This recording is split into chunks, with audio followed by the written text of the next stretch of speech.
And I just want to also let everyone know that you did record a video talking about this that's not available to the public, and you're going to be talking about this upcoming crash, this global recession that's going to be fast, bloody, unavoidable.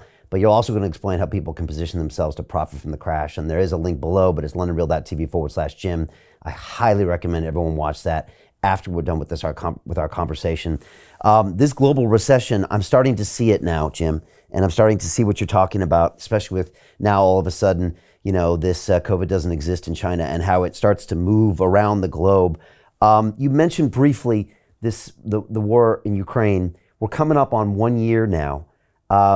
Has your opinion of this changed as you've watched it evolve? And what do people not know about what's really going on there and how that knocks onto Europe, America, and maybe even to China?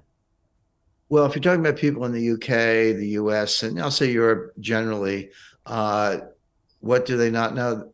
They don't know very much because we are being lied to incessantly. Now, I spent a lot of time in the intelligence community, and people say MI6 and CIA are liars. And I'm like, yeah, that's their job. I mean, if you're in intelligence, denial and deception is what you do for a living. So I'm not surprised at that, but it's very transparent. So you can read the New York Times cover to cover every day, and good luck finding any facts. What you're getting is undiluted propaganda and lies orchestrated by the White House and the intelligence community, the New York Times, and the LA Times, Washington Post, NBC, the rest of them. And I'm not where you are, Brian, but I don't think it's. I actually do have subscriptions to the Telegraph and the Daily Mail and a few other publications. So I get a good flavor for that.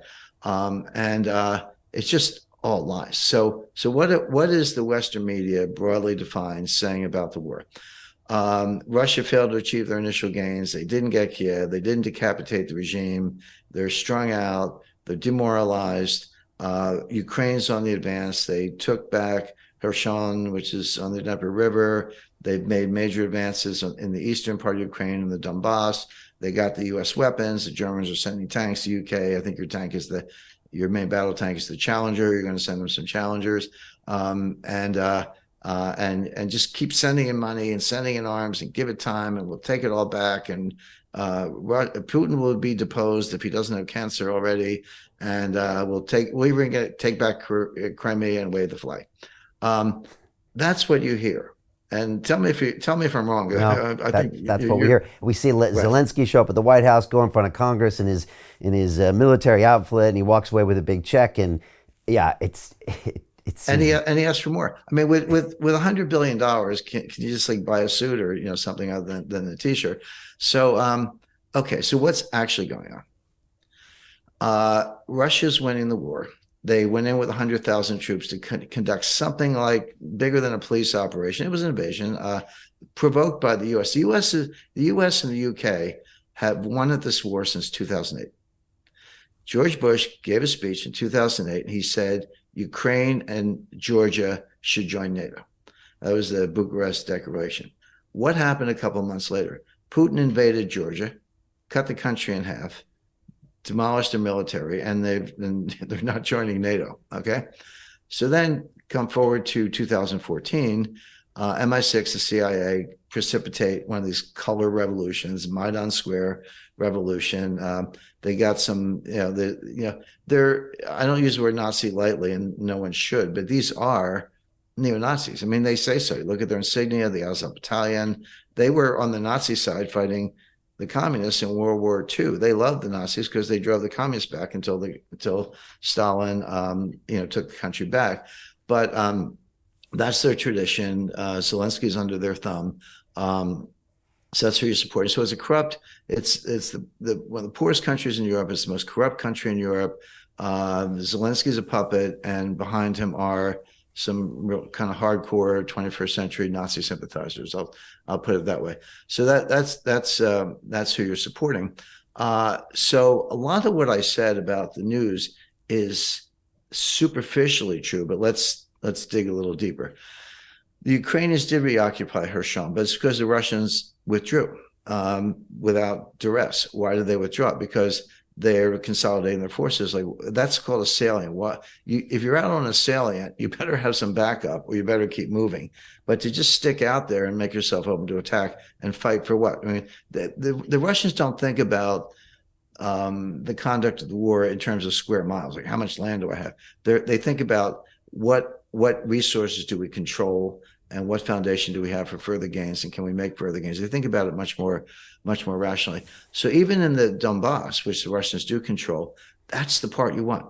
The natural resources, the coal mines, the oil, the steel mills, agricultural land, access to the Black Sea, all the stuff you want is in the part that the Russians actually control, including Crimea, with the exception of Odessa, which they don't have yet, but they're working on that. So Kherson waved the flag, yeah, but why fight over it? Withdraw. Here come the Ukrainians. The Ukrainians were actually nervous about going in. They're like, they left booby traps or something. Now in the East, the Ukrainians did make advances. That's true. Absolutely didn't matter. It was not particularly valuable land. It was very lightly defended. The defenders, the Russian defenders who were there, were kind of like, Mexican federales, or what we call the National Guard. They were almost like state cops. They were basically Donetsk and Luhansk militias. Wasn't their fortified lines.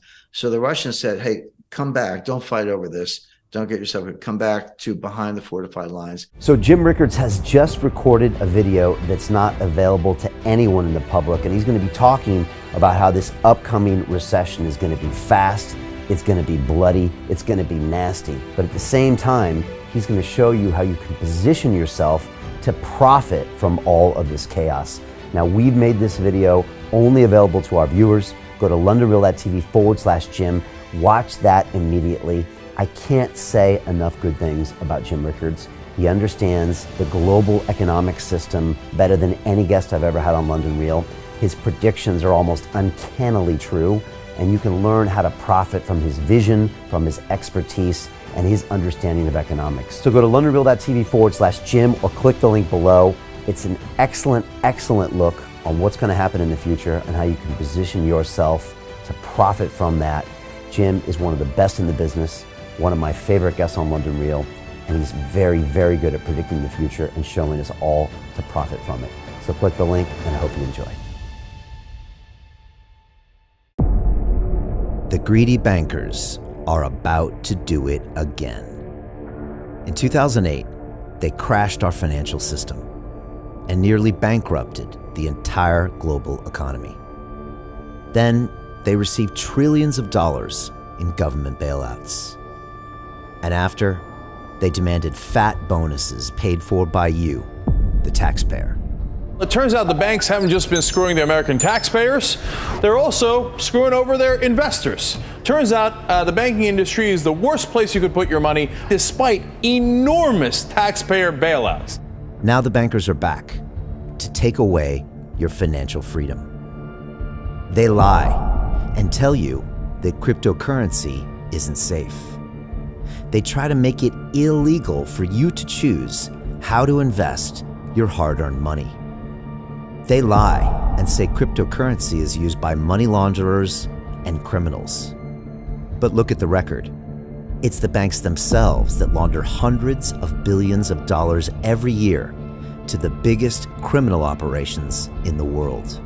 Leaked documents have revealed how some UK banks have helped criminals, money launderers and Russians under sanctions. American authorities discovered that the Sinaloa cartel moved $881 million through HSBC accounts as bank officials turned a blind eye to the illegality.